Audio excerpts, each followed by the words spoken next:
Everything in this universe is a movement of energy. Higher, faster energy dissolves and converts lower and slower energy.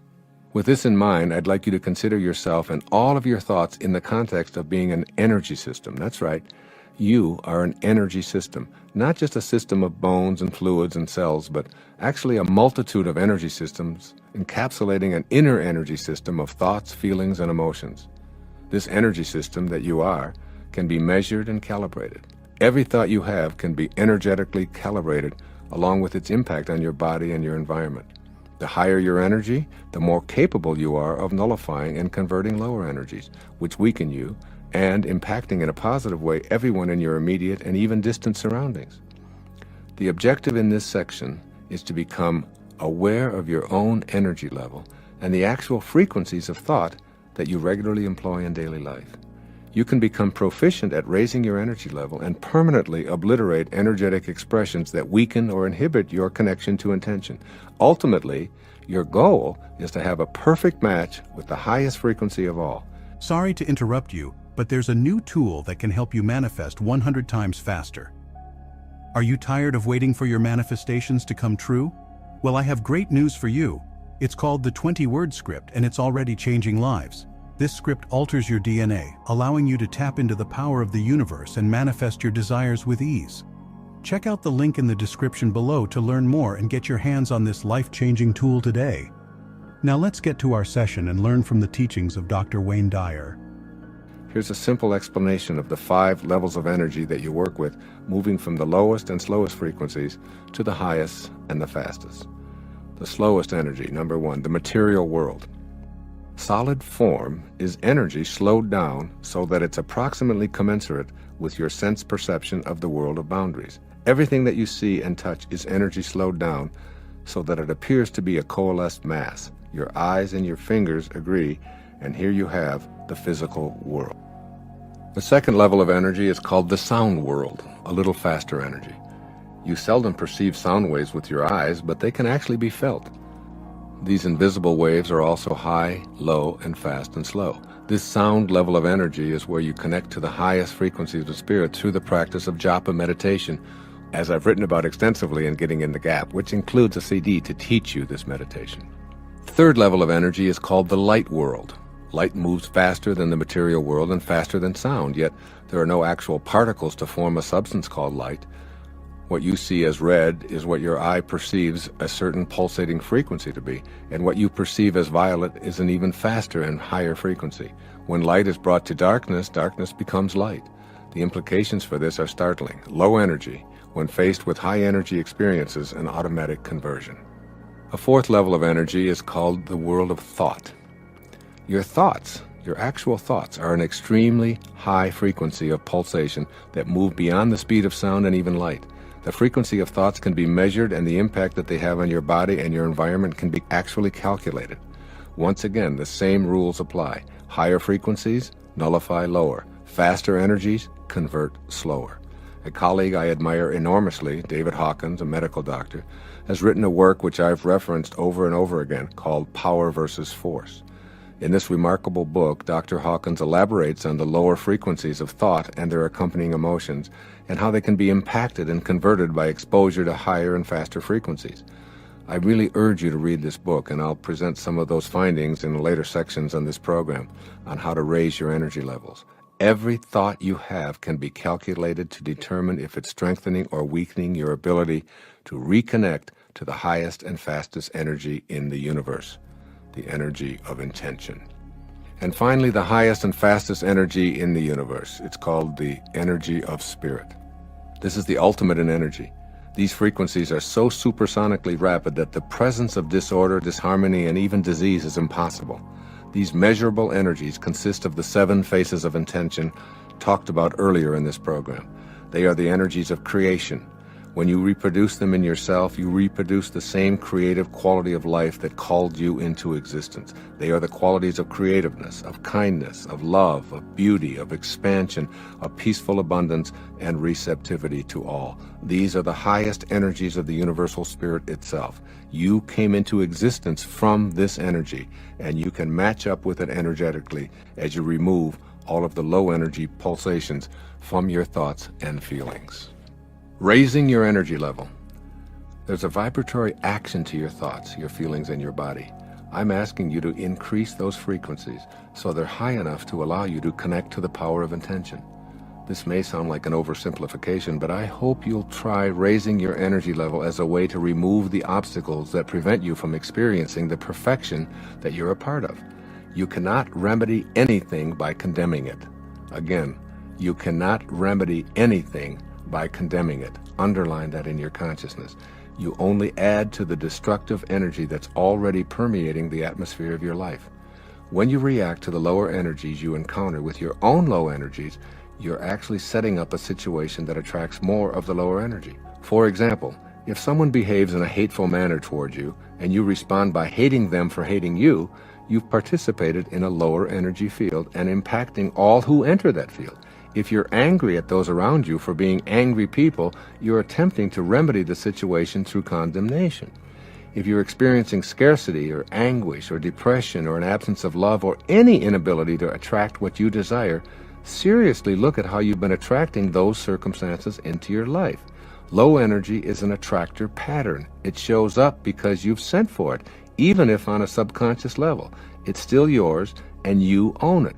However, if you practice deliberately raising your energy level by being cognizant of your immediate environment, you'll move more rapidly toward intention and remove all of those self-imposed roadblocks.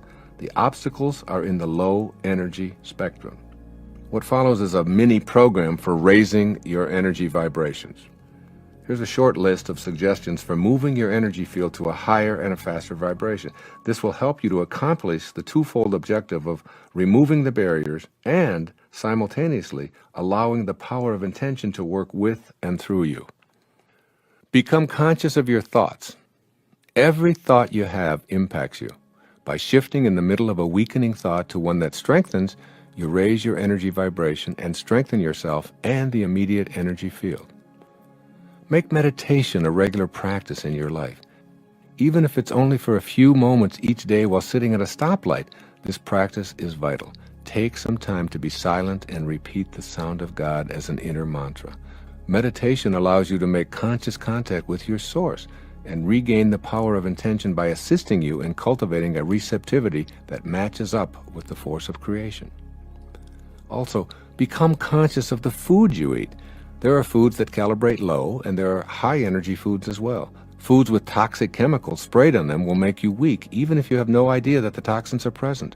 Artificial foods such as sweeteners are low-energy products. In general, foods high in alkalinity such as fruits, vegetables, nuts, soy, non-yeast breads, and virgin olive oil calibrate at the high end and will strengthen you on muscle testing, while highly acidic foods such as flour-based cereals, meats, dairy, and sugars calibrate at the lower energies, which will weaken you. Also, retreat from low-energy substances.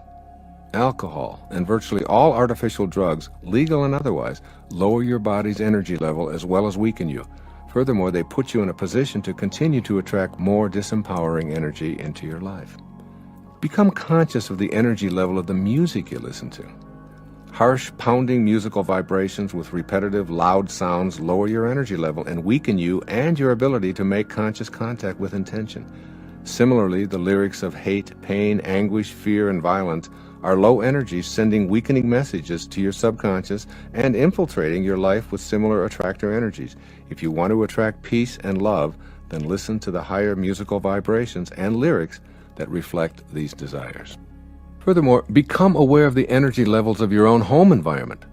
Prayers, paintings, crystals, statues, spiritual passages, books, magazines, the colors on your walls, and even the arrangement of your furniture all create energy into which you've catapulted for at least half of your waking life. The ancient Chinese art of feng shui has been with us for thousands of years and is a gift from our ancestors, which describes ways to increase the energy field of our home and workplace. Become aware of how being in high-energy surroundings impacts us in ways that strengthen our lives and removes barriers to our connection to intention. Also, begin to reduce your exposure to the very low energy of commercial and cable television. The majority of television shows provide a steady stream of low energy most of the time. This is one of the reasons I've elected to devote a significant portion of my own time and efforts in support of non-commercial public television and to help replace messages of negativity, hopelessness, violence, profanity, and disrespect with the higher principles that match up with the principle of intention. You can also enhance your energy field with photographs, believe it or not. You may find it difficult to believe that photography is a form of energy reproduction and that every photograph contains energy. See for yourself by strategically placing photographs taken in moments of happiness, love, and receptivity to spiritual help around your living quarters, in your workplace, in your automobile, and even on your clothing or in a pocket or in your wallet. Arrange photographs of nature, animals, and expressions of joy and love in your environment, and let their energy radiate into your heart and provide you with their higher frequencies. You can also become conscious of the energy levels of your acquaintances and your friends and your extended family. You can raise your own energy levels by being in the energy field of others who resonate closely to spiritual consciousness.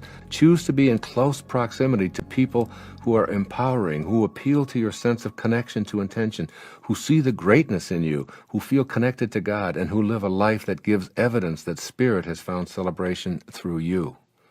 You can also begin to monitor your activities and where they take place. Avoid low energy fields where there's excessive alcohol, drug consumption, or violent behavior, and gatherings where religious or ethnic exclusion and vitriolic prejudice or judgments are the focus. Immerse yourself in nature, appreciating its beauty, spending time camping, hiking, swimming, taking nature walks, and reveling in the natural world. Attend lectures on spirituality, take a yoga class, give or receive a massage, visit monasteries or meditation centers, and commit to helping others in need with visits to the elderly in geriatric centers or sick children in hospitals. Choose to be in places where the energy fields reflect the 7 faces of intention. Extend acts of kindness, asking for nothing in return. Anonymously extend financial aid to those less fortunate, and do it from the kindness of your heart, expecting not even a thank you. Pick up some litter and place it in a proper receptacle and tell no one about your actions. In fact, spend several hours doing nothing but cleaning and clearing out messes that you didn't create. Any act of kindness extended toward yourself, others, or your environment matches you up with the kindness inherent in the universal power of intention. It's an energizer for you and causes this kind of energy to flow back into your life. Be specific when you affirm your intentions to raise your energy level and create your desires. Written affirmations have an energy of their own and will guide you in raising your energy level. I practice this myself. There's a woman named Lynn Hall who lives up in Toronto. She sent me a beautiful plaque that I look at every day. In her letter, she says, "Here's a gift for you, written solely for you in an effort to convey heartfelt gratitude for the blessings of your presence in my life." That said, I'm sure that the sentiment is a universal one, speaking for every other soul on the planet who has experienced the same good fortune. May the light and love that you emit forever reflect back to you in joyful abundance, Dr. Dyer. And the beautiful etched-in soul plaque reads like this: Spirit has found great voice in you in vibrant truths and joyful splendor. Spirit has found revelation through you in resonant and reflective ways. Spirit has found celebration through you in infinite expanses and endless reach. To all those awakened to the grace of your gifts, Spirit has found both wings and light. I read these words daily to remind me of my connection to Spirit and to allow the words to flow from my heart to yours, fulfilling my intentions and hopefully helping you to do the same. As frequently as possible, hold thoughts of forgiveness in your mind. In muscle testing, when you hold a thought of revenge, you'll go weak, while a thought of forgiveness keeps you strong. Revenge, anger, and hatred are exceedingly low energies that keep you from matching up with the attributes of the universal force. A simple thought of forgiveness toward anyone who may have angered you in the past, without any action taken on your part, will raise you to the level of Spirit and aid you in your individual intentions. What follows is the final obstacle to making your connections to intention: your self-importance, or your ego. In The Fire from Within, a book written by Carlos Castaneda, he hears these words from his sorcerer teacher, and they go like this, quote, "Self-importance is man's greatest enemy. What weakens him is feeling offended by the deeds and misdeeds of his fellow man. Self-importance requires that one spend most of one's life offended by something or someone," unquote. This is a major impediment to connecting to intention. You can all too easily create a no match here. Basically, your feelings of self-importance are what make you feel special. So let's deal with this concept of being special. It's essential that you have a strong self-concept and that you feel unique. The problem is when you misidentify who you truly are by identifying yourself as your body or your achievements or your possessions. Then you identify people who have accomplished less as inferior, and your self-important superiority causes you to be constantly offended in one way or another. This misidentification is the source of most of your problems, as well as most of the problems of humankind. Feeling special leads us to our self-importance. With the self as a focal point, you sustain the illusion that you are your body, which is a completely separate entity from all others. This sense of separateness leads you to compete rather than cooperate with everyone else. Ultimately, it's a no match with spirit and becomes a huge obstacle to your connection to the power of intention. In order to relinquish your self-importance, you'll have to become aware of how entrenched it is in your own life. Ego is simply an idea of who you are that you carry around with you. As such, it can't be surgically removed by having an egoectomy. This idea of who you think you are will persistently erode any possibility you have of connecting to intention. What follows are 7 steps for overcoming the hold that ego has on you. Here are 7 suggestions to help you transcend ingrained ideas of self-importance. All of these are designed to help prevent you from falsely identifying yourself with this self-important ego of yours. 1. Stop being offended. The behavior of others isn't a reason to become immobilized. That which offends you only weakens you. If you're looking for occasions to be offended, you'll find them at every turn. This is your ego at work convincing you that the world shouldn't be the way that it is. Being offended creates the same destructive energy that offended you in the first place and leads to attack, counterattack, and ultimately war. 2. Let go of your need to win. You are not your winnings or your victories. You may enjoy competing and have fun in a world where winning is everything, but you don't have to be there in your thoughts. There are no losers in a world where we all share the same energy source. All you can say on a given day is that you performed at a certain level in comparison to the levels of others on that particular day. But today is another day, with other competitors and new circumstances to consider. Be the observer, noticing and enjoying it all without needing to win a trophy. Be at peace and match up with the energy of intention. And ironically, although you'll hardly notice it, more of those victories will show up in your life as you pursue them less. 3. Let go of your need to be right. When you let go of the need to be right, you're able to strengthen your connection to the power of intention. But keep in mind that ego is a determined combatant. I've seen people willing to die rather than let go of being right. I've seen people end otherwise beautiful relationships by sticking to their need to be right. I urge you to let go of this ego-driven need to be right by stopping yourself in the midst of an argument and asking yourself, do I want to be right or happy? When you choose the happy, loving, spiritual mode, your connection to intention is strengthened. These moments ultimately expand your new connection to the power of intention. The universal source will begin to collaborate with you in creating the life you were intended to live. 4. Let go of your need to be superior. Let go of your need to feel superior by seeing the unfolding of God in everyone. Don't assess others on the basis of their appearance, achievements, possessions, and other indices of ego. When you project feelings of superiority, that's what you get back, leading to resentments and ultimately hostile feelings. These feelings become the vehicle taking you further away from intention. 5. Let go of your need to have more. The universal source is content with itself, constantly expanding and creating new life, never trying to hold on to its creation for its own selfish means. It creates and lets go. As you let go of ego's need to have more, you unify with that source. You create, attract to yourself, and let it go, never demanding that more come your way. As an appreciator of all that shows up, you learn the powerful lesson St. Francis of Assisi taught us. It is in giving that we receive. By allowing abundance to flow to and through you, you match up with your source and guarantee that this energy will continue to flow. 6. Let go of identifying yourself on the basis of your achievements. This may be a difficult concept if you think you are your achievements. Nevertheless, stay tuned to this idea. The power of intention, which brought you into existence and which you're a materialized part of. The less you need to take credit for your achievements, And the more connected you stay to the 7 faces of intention, the more you're free to achieve and the more will show up for you. It's when you attach yourself to those achievements and believe that you alone are doing all of those things that you leave the peace and the gratitude of your source. And 7, let go of your reputation. Your reputation is not located in you. It resides in the minds of others. Therefore, you have no control over it at all. If you speak to 30 people, you'll have 30 reputations. Connecting to intention means listening to your heart and conducting yourself based on what your inner voice tells you is your purpose here. If you're overly concerned with how you're going to be perceived by everyone, then you've disconnected yourself from intention and allowed the opinions of others to guide you.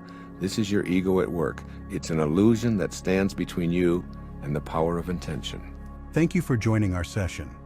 If you're ready to take your manifestation practice to the next level, head over to the link in the description and get your own copy of the script today and unlock the power of the universe and manifest your dreams with ease. See you in the next session.